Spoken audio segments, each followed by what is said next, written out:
Initsigan. Ang ibig sabihin ay thermodynamics. That's my friend Mayjoy. Siya ay isang ekspero na initsigan. Duyog eclipse. I learned in class today that with Duyog it happens early. Bilnuran. Arithmetic. I have a very hard time learning bilnuran. Pantablay. Charger. Christine, dinala mo ba yung pantablay mo?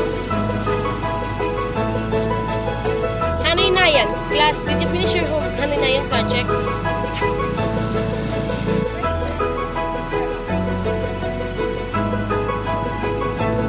Pook sapot. Ang ibig sabihin nito ay website. May ginawa siyang pook sapot para sa kumpanya.